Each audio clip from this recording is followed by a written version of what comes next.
আজ তৈরি করব ডালের পুরি।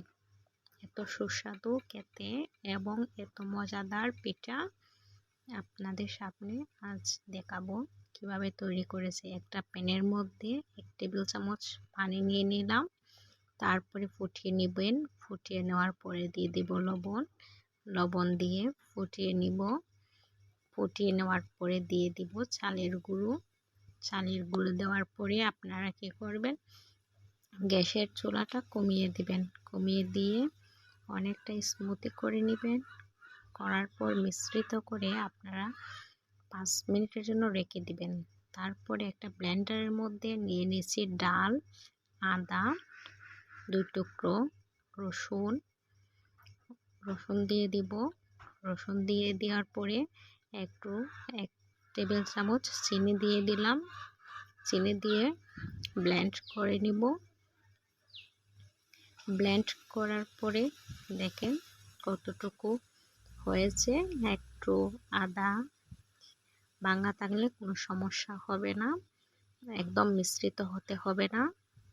তারপরে দিয়ে দিলাম মরিচের গুঁড়ো, জিরের গুঁড়ো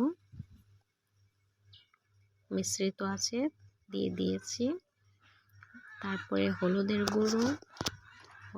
গুঁড়ো দিয়ে দিলাম। তারপরে ধনিয়া কুচি দিয়ে মিশ্রিত করে নেব। ভালো করে মিশ্রিত করে নেবেন যাতে সম্পূর্ণভাবে ডালের মধ্যে মিক্সড হয়ে যায়। মিক্সড হয়ে যাওয়ার পরে অন্য একটা পাত্রের মধ্যে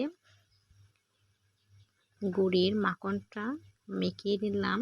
তারপরে 5 মিনিটের জন্য রেস্ট দিলাম।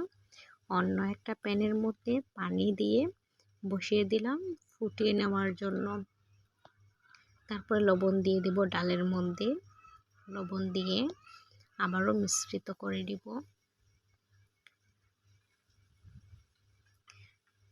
তারপরে